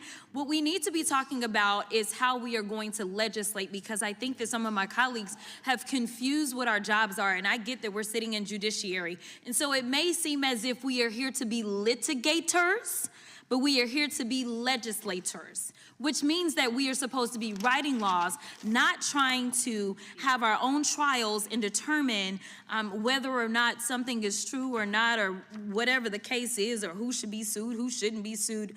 All I know is that a great American hero, a good senator out of New Jersey, said something to the effect yesterday as he was shattering the record for holding the floor, a record that had been held by another racist in this country. As he shattered that, he said something about the fact that this should not be about left versus right. It should be about right versus wrong. And I am going to tell you that I want us to focus on right versus wrong. The reason that we are struggling right now in this country as it relates to people not trusting agencies, honestly, a lot of it is because of elected leaders. Let me tell you, one of the things that the chairman and I actually agree upon, we don't agree on a lot, is that we both know that there has been a sharp incline as it relates to threats upon our lives. Regardless of what side of the aisle you sit on, we both know and agree that as sitting members of Congress, we both are enduring more death threats than anybody should in this country. And I believe that it is because of the divisive rhetoric, and it is because of the selective enforcement of things. And so when we have, and I'm gonna be clear, because I had remarks and I'm going a whole other way. To have the sitting Attorney General go on, and I'm gonna call it faux news. I know some of y'all love it, but it's fake to me. To have her go on Fox News and to then decide that she wanted to send a threat to me, it was wrong. Because here it is, she is the highest law enforcement agent in this country, and people are watching and they are consuming this information, and they are believing that simply because I decided that I wanted to exercise my right to free speech, which I am not abridged from doing, that she then wanted to then politicize something that should not be politicized. I don't like Elon Musk. I'm gonna say it 50,000 times. I don't like him. I don't like that he going out there and he firing people. I think that he's a crook, because somehow the rest of us can't sit around and get whatever federal contracts we want. The rest of us can't sit around and get law enforcement and get them somehow ordained as federal law enforcement to protect him. The rest of us can't get our dealerships protected by the federal government. That is somebody that is operating above the law. For whatever reason, just because he has a lot of money, more money than everybody else. And yes, I am happy to see that on my birthday, which is what I said, there were peaceful protests around this world against him, because he is a problem. And so you never should have somebody that is sitting that high and is going to sit up here and threaten a sitting member of Congress when she knew good and well, if she watched the entire thing, that I specifically told protesters to make sure you consult with lawyers, just like I've told protesters over and over and over in the history of me advising people to go out and exercise their constitutional right. The fact that there are other sitting members that have received letters of threat from this new DOJ tells me that they are about retribution and they are not about following the law. The reason that our party, or I won't even say our party, our country is torn apart is because we can't even agree on right versus wrong. This should not be left versus right. The only thing that we're asking is that we have law enforcement that will show up when there is an actual crime.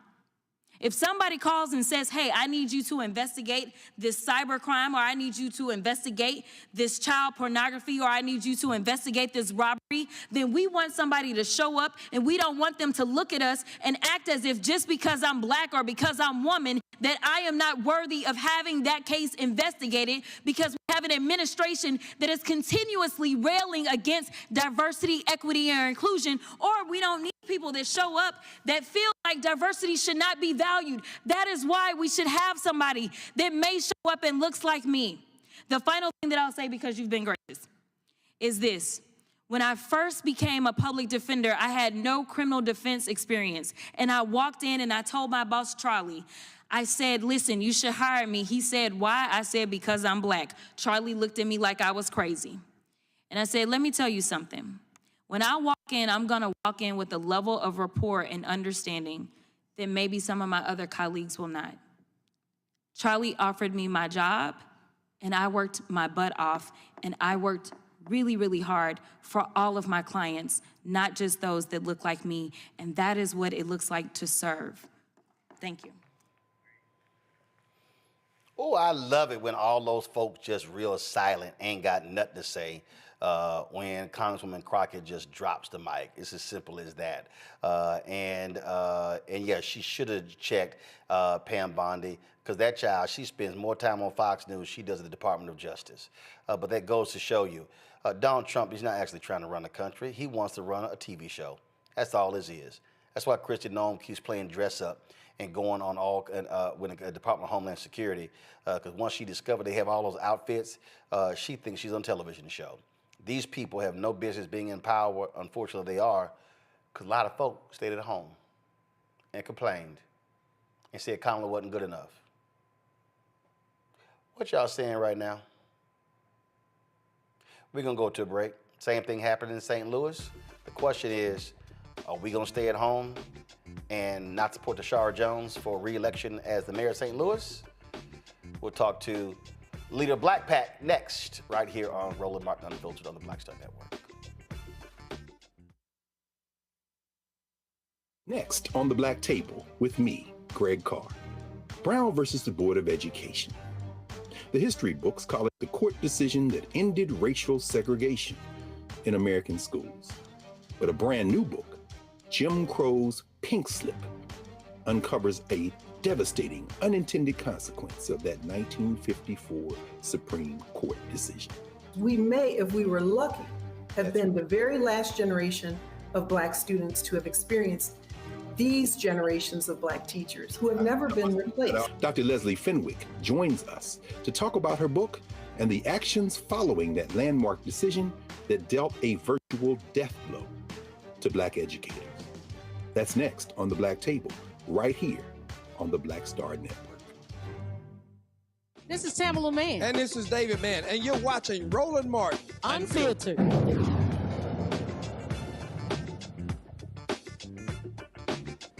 Folks, April 8th, Tuesday, big election runoff in St. Louis, be the next mayor. Kara Spencer won the initial race. She is running against the incumbent Tishaura Jones, who was the first Black female mayor in St. Louis history.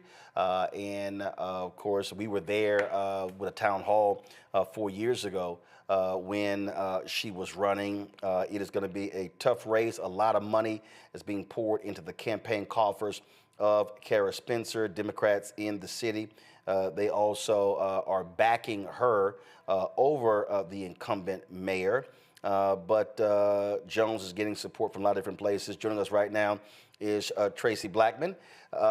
Tracy, glad to have you here. First of all, walk us through what your PAC is doing to impact this race. Thank you, Roland. I appreciate the invitation to be here. The Black Church PAC is trying our best to offer support to the campaign of Tishaura Jones, along with many other supporters in St. Louis area who have been doing the work on the ground for a long time here. We are concerned that in the primary, which should have been an easy race for Tishaura, was not, because there was an influx of money from business people who gave hundreds of thousands of dollars to make sure that Tishaura does not get another term. And that money was used to do slander advertising, to her opponent tell lies about her record. And we saw this work just a little while ago with Cori Bush. And so we're fighting like heck to make sure it doesn't happen again. So, so what exactly are y'all doing? Are you doing on the ground? Is it billboards? Is it commercials? What exactly are you doing? The Black Church PAC is committed to doing advertising for Tishaura. We already have other organizations on the ground who are doing the door-to-door work, doing the footwork. I certainly am going to be at the polls, working polls for her. But largely, the Black Church PAC is a national organization, and there's a team on the ground for her. We're just trying to use our influence to motivate pastors and leaders and churches to get out the vote so that she can win this election. It is going to be crucial. And as I keep saying, folks can pour a ton of money into it, but they only have one vote. And the votes of regular, ordinary people can cancel out rich folk. Well, that's absolutely true. But as we saw in the primary here, only 17% of eligible voters came out to vote. And the majority of those voters were on the side of town where Cara Spencer is more familiar and better known. And so we are really engaged in trying to move people from apathy in this moment out to the polls to help us Tishaura Jones. She's the third Black mayor in St. Louis, the first Black woman, of course, as you said. And it's ironic that all of the previous two only had one term. And so we want to break that cycle with Tishaura. She's been doing excellent work here, putting money into the north side of St. Louis where money has not been put for decades. And that's some of the reason that the large amounts of money are going into a campaign for Cara Spencer, for people who want to buy up gentrifying land at low prices and then not do anything with it. Tishaura is all about business and all about people. And we are excited about the possibility of being able to grow with her and continue the work that she has begun. Oh, and see, the thing here that I keep saying this, there's no excuse when we talk about turnout. At the end of the day, we can't complain when somebody else wins if we don't show up. And I'm constantly saying, where you have significant numbers of African Americans, if we vote at 70% of our capacity, meaning the number of Black eligible voters in a particular city, state, or even in this country, if our target goal is 70%, we can dominate elections. Absolutely. And that's certainly true in this election in St. Louis. But what we're fighting against are people are just checked out. They weren't just checked out of this race, but they were also checked out of the presidential race. And so we have a long way to go to get people motivated to come out. They don't believe that their vote matters. Another thing that I'm concerned about, Roland, that I will say here, is the lack of education that people have about voting. The last two times that I worked the polls, people show up at the polls not even knowing that they should register before, right? These are just basic civic things that are not taught in school anymore. And so I'm hoping that we as the Black community will take this on ourselves, because we need to, and make sure that we are having classes about what it means to vote, how to vote the entire ballot, how to choose candidates, and excited the process again. There is widespread rampant in St. Louis, but nationally, but I am certainly talking about here. Questions from the panel. Political issue first. Hello, thank you for coming on. So in 2021, I know you brought it up, but in 2021, she, the current mayor, she won by, in the primaries by 5,000, I think. And then recently, Spencer, it was almost 23K to 12K. That is scary. But what made me do a double take at Miss Spencer, if I'm not mistaken, and maybe it had already happened. It already happened. The state, the governor took over the local police there. Am I correct? That has happened now, yes. Okay, so Miss Spencer agreed with that, and all I can think about is what's going to happen, who they're going to hire now. They're going to hire more white police officers, right? Is there going to be more discrimination, going into black neighborhoods?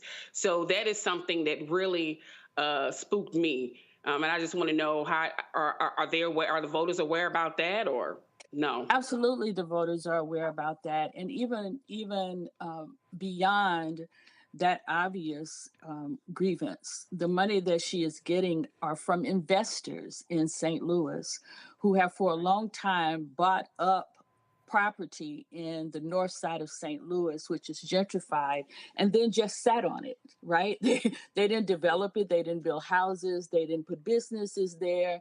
They just sat on it. And the black side of town has suffered tremendously because of absentee slum landlords in vacant lots or using vacant properties and not doing anything with it.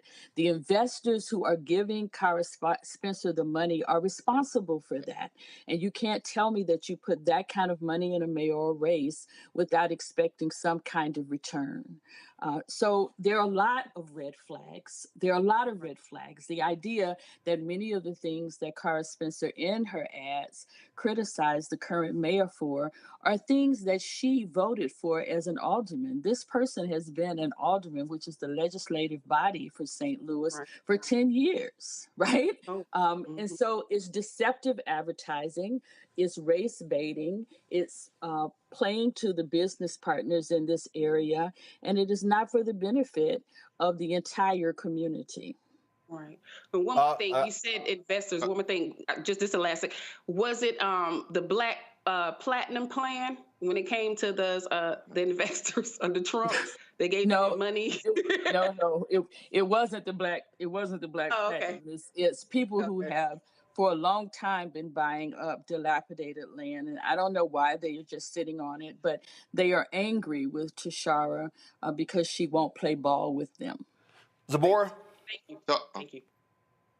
So my question is, how do individuals that are in those marginalized communities get past voter fatigue and all of the obstacles that are up against them, especially our disabled community that has been struggling in that community for a long time, whether it's the deaf individuals or chronically ill individuals or individuals that have that long-lasting COVID, like they're experiencing these things and this mayor hasn't did anything to really give them the supports they need. How do they get past that voter fatigue when they feel like nothing is changing? I hope I'm not talking out of turn. I think this is important to say. It hasn't been a perfect mayoral term, of course, but she has done more than most mayors here, and she's committed to the people. And so I salute her for even in this moment saying, listen, I know I have some things that we need to do better. I know that I need to have some deeper conversations with you about things. We need to explain some things that didn't happen the way that you thought they should have happened. Why is that, and how can we help? But this is a mayor as money to hire lawyers to keep people from getting evicted who didn't have money to get evicted. This is a mayor who helped shut down the workhouse that was dilapidated and really toxic for young people who were incarcerated there. And so I feel that she has earned another 4 years. You can't undo 70 years of neglect in 4-year term. And so in Ferguson, in St. Louis, we have an expectation that whatever we think you're going to do, you should do it. And if you're not going to do it, you should come and talk to us about it. That's fair. And I think the fact that those conversations have been had and those agreements have been made, and in the street saying what we know is what we have is a whole lot better than what we're facing. And we're going to place our bets on Tishaura. Now we have to do the work to get them, not just to say that, but to get them from the House to the polls. And we're trying to do that. Some of the Greek organizations are helping and offering mobilization. Some churches are mobilizing people. We have organizations like Action St. Louis on the ground who are going door to door every day. And the Black Church is using our influence to behind the scenes and urge clergy people to have conversations about what's best for this community. Eugene? All right, so this is what I want. I want everybody get out the way except maybe Roland, because I'm about to name some names and call some people out. I don't got no questions. I got a couple statements. To Darius Jones and Ashley Bell, because what we're seeing right now is revenge against Tishaura for standing next to Cori Bush last year when the APAC crew and the black folk that run with APAC decided to tap Wesley Bell for that congressional seat. So to Darius Jones and Ashley Bell, you got about a week to figure out how you're going to protect Tishaura. That's the first thing. Secondly, because when Tishaura decided to take over the Bipartisan Justice Center and clean up the mess that Darius Jones and Ashley Bell created, trying to get Donald Trump an award on criminal justice reform behind the entire organization's back, it was Tishaura that came in and cleaned up everything and provided a safe passage forward on the issue of criminal justice reform from a black bipartisan standpoint. So what we're seeing right now is that APAC crew decided to come back and try to exert revenge on Tishaura for standing next to Cori Bush last year rather than the person they tapped. So this is my call to everybody. If you got some free time, connect with her campaign over the next week and make a phone call. Connect with somebody in St. Louis and make sure they turn out to vote. Because at the end of the day, Darius Jones and Ashley Bell, the Republican side and the Black Democrat side that runs with APAC and essentially is that main primary plug and connection there, are essentially, because the fact that this is happening tells you that they aren't protecting her. I've been around for the last decade. I know it and I see it. We saw what we saw with Jamal Bowman, and people didn't really care about Jamal, so they let it happen. But Cori Bush is one of theirs. Tishaura is one of theirs. And the proof is in the pudding. When the 2020 Leaders of America, which then became the Bipartisan Justice Organization, right? Because Roland, hey, we were the first to cover it when everything went to hell. Tishaura was the one that stood up, handled tough questions, made sure the partners were okay, made sure, all the stakeholders were okay. And now, because, hey, she isn't laying down and getting down and just going along with the quote-unquote plan, now revenge is being exacted. So, yes, when you mentioned that, hey, a Reverend Blackman, that's why I want you to get out the way, because I want the heat to come on me, right? They come for me. I want to come for me. When you mentioned that, hey, it's certain players that are funding this, yeah, we've seen this playbook before. We saw it last year. We saw it a couple other places. But my thing is this. There are players that have a quote-unquote seat at the table that can do things like protect a Mayor Jones, who deserves to be protected. She could have had a 20% approval rating. She deserves to be protected. So yes, so that's all. I don't have any questions. I got a couple call outs. So Ashley Bell, thank you, Darius Stone, and the other folk that run with Black APAC, y'all got a week to figure out how to make sure Tishaura doesn't lose her election. Tracy, final comment. I'm just grateful for shows like this and people who can call out all of the things that are happening. And again, we stand 10 toes down for Tishaura. She is the only choice for us. And we think we're going to be able to turn this around with her and for her. And so thank you for all the pushing that you're doing in that regard. All right, then. Tracy Blackman, thanks so much. Thank you. Folks, bye. Going to a quick break. Ooh, when we come back, now we all know that Congresswoman Marjorie Taylor Greene, we know she stank trash. Wait till we show you her racist ass ex-husband. How he attacked these young Muslim women for praying quietly. You're watching Roland Martin Unfiltered on the Black Star Network. This week on A Balanced Life, join us as our resident experts and special guests talk to us about what it means to protect your peace. I know you say you got it all together, but let me tell you, life be lifing. So we're going to talk about how do you find who you are? How do you find your lane? How do you stay in your lane? And what it means to really date you, to look in the mirror and find out who you are and love the person that you see. When is the last time you said I love you to a loved one? When is the last time you said I love you to yourself? That's next on A Balanced Life with Dr. Jackie here at Black Star Network. What's up, y'all? This is Wendell Haskins, a.k.a. Win Hogan at the original T-Golf Classic. And you know I watch Roland Martin Unfiltered.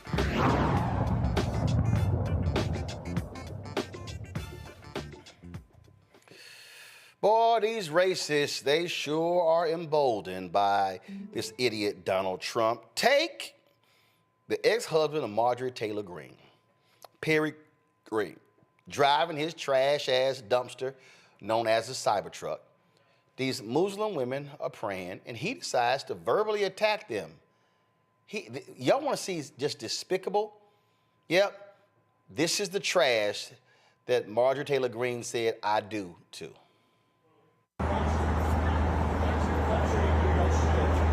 That's really good. Go back to your country because y'all believe in crazy. Question your authority. Go back to your country, please. Okay. We don't hold y'all. That's perfect. Thank you. Yes. We don't want any Muslims. Okay. Thank you. No one brought anything to you, brother. It doesn't matter. I'm bringing it to you. I don't want your shit. Oh. Nobody really wants your shit here. Did we bother you personally, though? Yes, yes.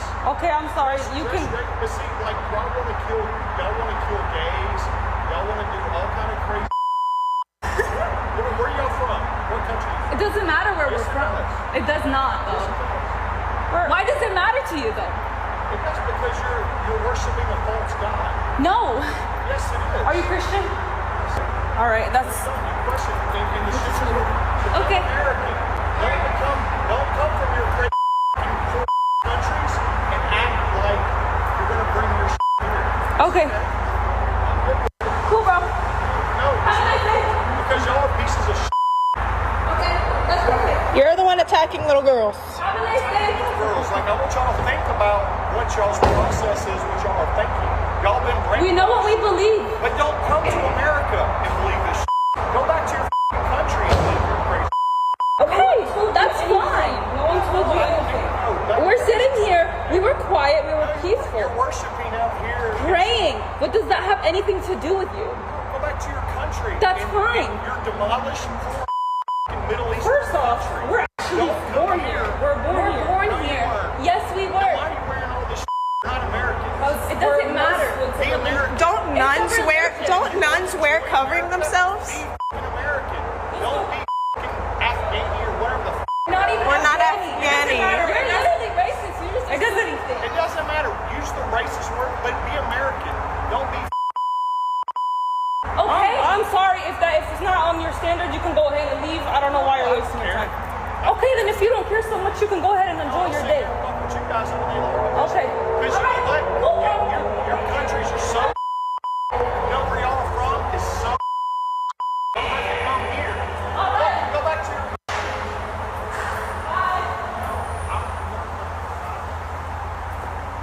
I can call the cops. If you're going to keep harassing us, that's fine. What are you going to call them about?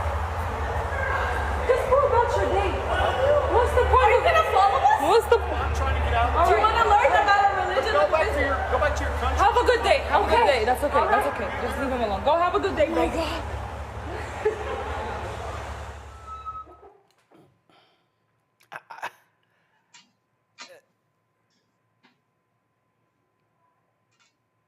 They are praying, minding their business, not sitting here, and this racist, go back to your country. See, this is what I need people to understand. We talk about this country. When we talk about how people view this country. Y'all have heard me say this before. There's a movie called The Under Shepherd. And The Under Shepherd was directed by Robert De Niro. Robert De Niro starred in The Under Shepherd, along with Matt Damon. And in this movie, it is based upon a fictionalized version of the creation of the CIA and how the CIA was created by these white Anglo-Saxon Protestants, and how these white men, the Dulles brothers, how they established this secret society coming out of skulls and bones to create the CIA. And there's a particular scene in this movie where Matt Damon and Joe Pesci are talking, and Damon's character goes to see Joe Pesci, and he's trying to get the mob's help, and this is loosely tied to Castro, trying to get the mob's help to assassinate Castro, which actually happened in real life. And in the scene, they're talking, and Pesci poses a question. He poses a question to Matt Damon. And in this exchange, if you want to see what America is all about, if you really want to understand what these people actually think about non-white people, we played for y'all, I guess it was last week or maybe 2 weeks ago. We played the clip of J.D. Vance, where J.D. Vance was talking about these European values. Oh, and if you come in, you got to have the right, view of America. See, people like him. See, I know somebody may be saying, "Oh man, that dude was a racist there." Oh yeah, he's a racist. But understand, the racism that he is projecting, that racism is coming from a particular place. And for these people, how they view this nation, they view everybody who is not white as other. They don't view black people. They don't view Latinos, and they don't view Muslims. They don't view any of these people as full Americans. No, their view is, you ain't one of us. See, that's why they are so quick to tell us, go back to where you came from. That's why they're so quick, you don't like it, you can leave. They love using that language because, see, in their minds, this is theirs. In their mind, this is all theirs. That's how they view this. I'm gonna play this clip in a second. But that political sense, that's how they view. This ain't out of the ordinary. This is how they behave, and there's no shock that Marjorie Taylor Greene was attracted to that. Well, they have something in common, so we can't be surprised about that, Roland. They have a lot in common, them two. Remember when David Perdue said that to Stacey Abrams when she first ran, I think, for governor?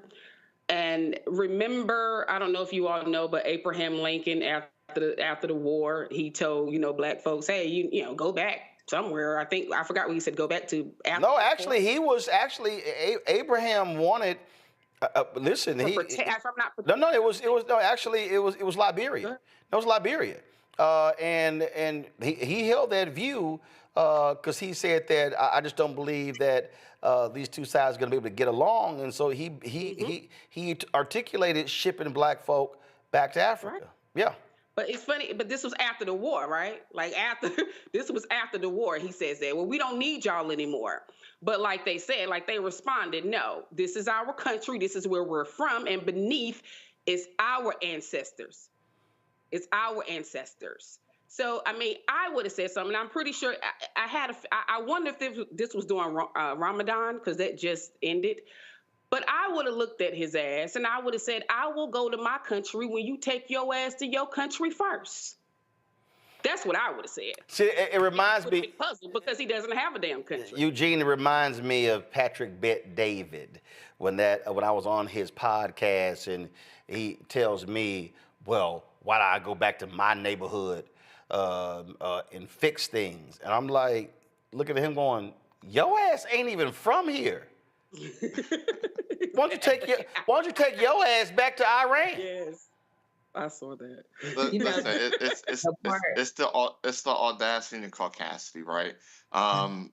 They say, to the point of MTG's, I guess, husband, ex-husband. They say, there's no more reflection of who you are than the person you decide to marry, because marriage is probably the ultimate business. That aside, the audacity and the caucasity. These folk that, think that they just have infinite dominion over wherever they are and over whomever is around. Black folk, Native folk, folk of color built this land, point blank period, and are still building this land, point blank period. And the thing is this, like I said, I'll go back to wherever when you go back to wherever. But at the end of the day, the result that neither of us are going to go anywhere. So, you could just stay your happy ass over there, away from me and my people, and we call it a day. Keep it civil, keep it peaceful. Well, I just want, again, we know who these races are. We know what they sound like. We know how they think. We know how they act, how they appear. We know all of that. But Zabor, to sit there and watch this man just attack them because they have a different religion, when, fool, we have freedom of religion for a reason. No, but it just shows you their lack of respect for the Constitution. No. They don't. They love the second. They can't stand the first. No, it's so. They love the second. They don't like the first.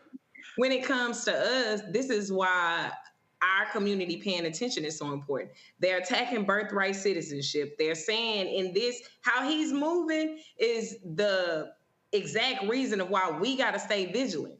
If they attacking birthright citizenship and the 14th Amendment and they're trying to put holes in that aspect of the Constitution, then you see them doing things like this and that rhetoric is pushed to the front. That's not Christianity.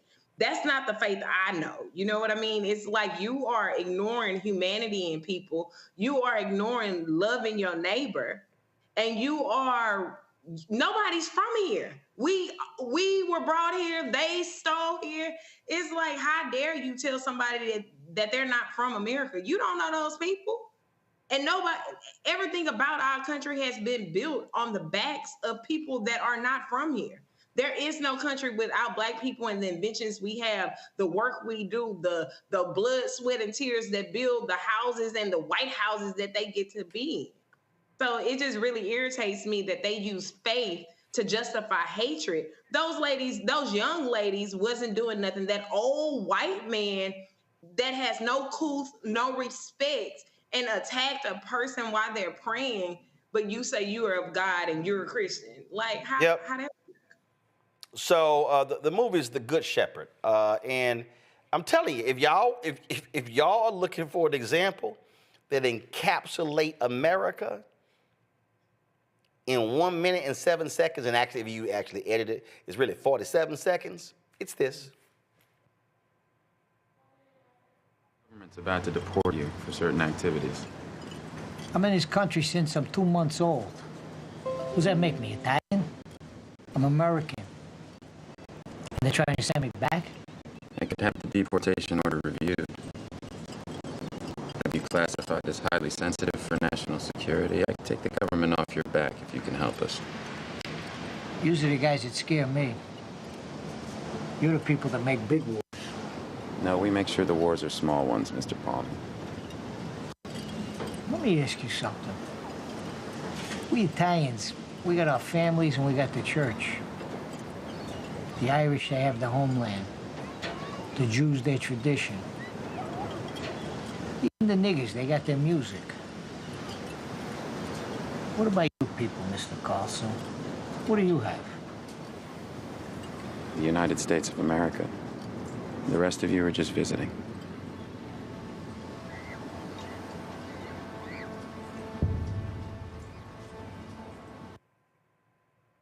That's exactly how they think. The rest of you, this is ours. Yep. The rest of you are just visiting. Pull up my book. Understand something, y'all. The reason why I chose this photo for my book, White Fear, this photo is from January 6th. This white man's arm is outstretched. This photo signifies all of this is ours. And that literally is how they operate. And they feel as if they have the right to roll up on a few Muslim women praying, minding their own business, to accost them and say, go back somewhere else. That's why they believe they have the right to roll up on somebody black barbecuing in the park saying you can't barbecue here. They think that they have the right to roll up on a black man who's working for UPS or FedEx delivering packages saying you can't be in this neighborhood. They really believe that they have the right to walk up to you and ask, why are you in my neighborhood? Let me see you. They believe that they can just ask you, show me your address to prove that you belong in my neighborhood. And they believe that when they see us, especially being a black man, and if we wearing some university gear, they don't even first think, did we graduate from there? They instantly think, did we play ball?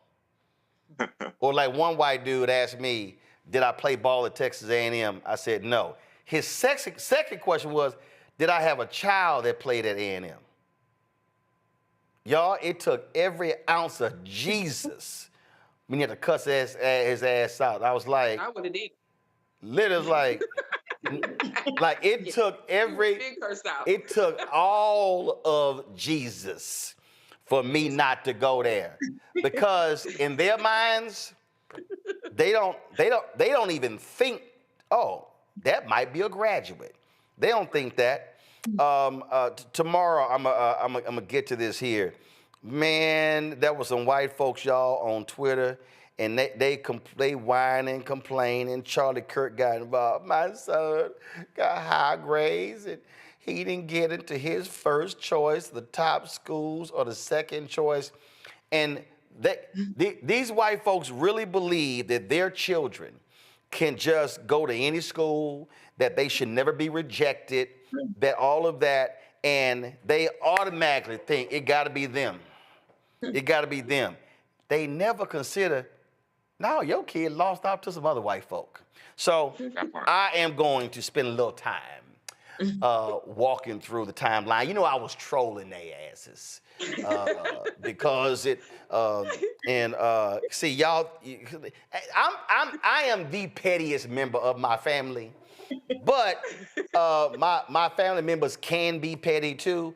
Like the oldest sister, she was with a group of moms, and she was sharing with them that my nephew, her son, had gotten accepted to Seton Hall. And so one of the white moms said, well, you know, my blonde-haired daughter, you know, she's not gonna get, you know, a scholarship like that. And my sister said, well, baby, we were at the welcome reception. There's a whole bunch of people who look like your daughter who were there, who were blonde-haired.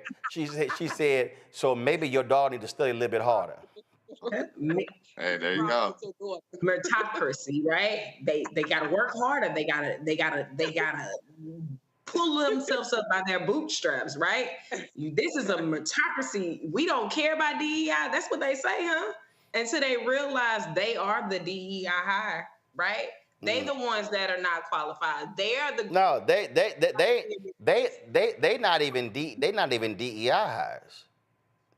See, you could be a so-called DEI hire. You still got to have a resume. Yep. Oh no. They are absolutely white privilege hires. It don't even matter. So I had a ball just hitting them back, and I'm saying all of you should be downloading Scarface's song "No Tears." What you know about that? I'm sorry. I'm sorry. Where is Scar? Where? Hold on. I'm confused. I'm confused. Wait a minute. Somebody act. Wait, you gonna actually say? Texas kind of girl, you know, you from the other side.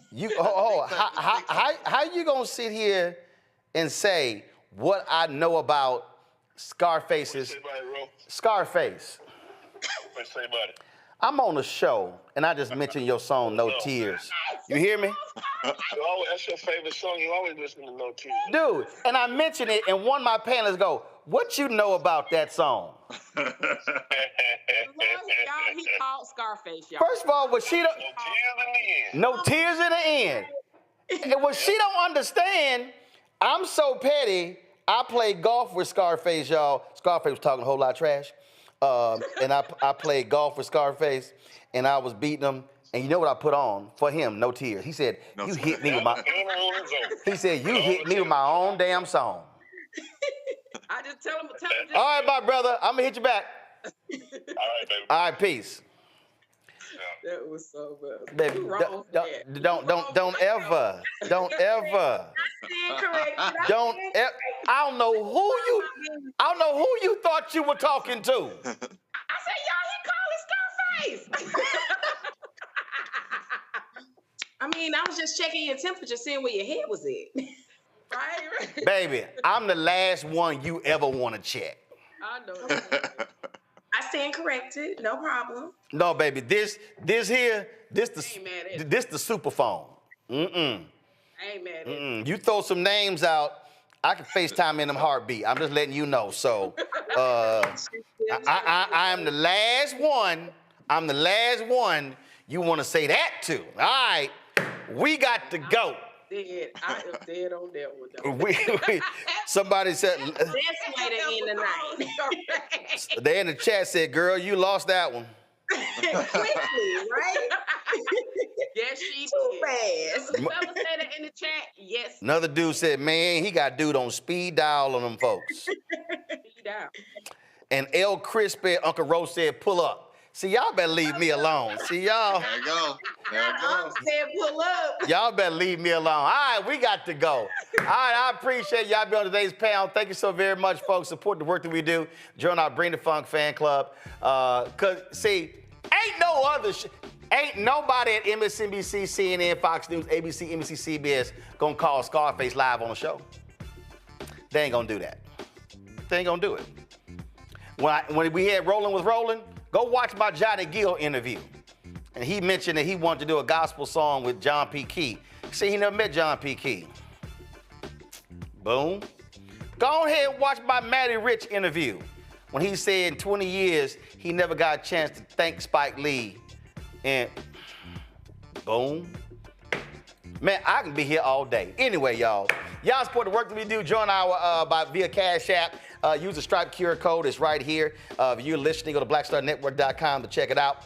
And if you want to contribute via Cash App, also you want to send a check of money or to make it out to Roland Martin Unfiltered, please. Not Roland Martin, not Black Star Network. Please make it out to Roland Martin Unfiltered.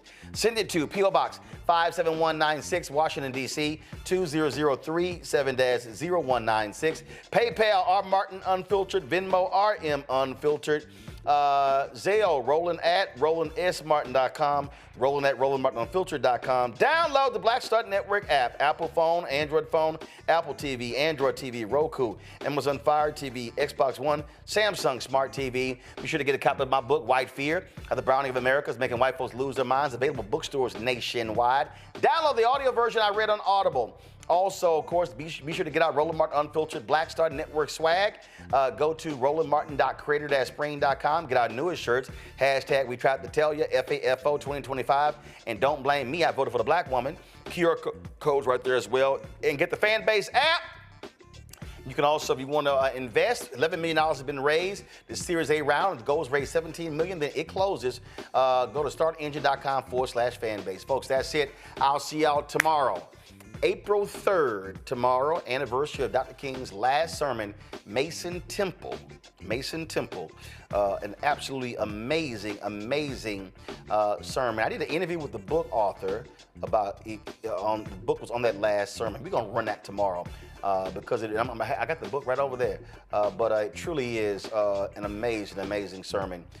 So we'll have an interview for you tomorrow as well. Lots we're gonna talk about. I'll see you tomorrow. Holla! Black Star Network is here. Oh, no punch! I'm real revolutionary right now. Thank you for being the voice of Black America. All momentum we have now, we have to keep this going. The video looks phenomenal. See, there's a difference between Black Star Network and black-owned media and something like CNN. You can't be black-owned media and be scared. It's time to be smart. Bring your eyeballs home. You dig?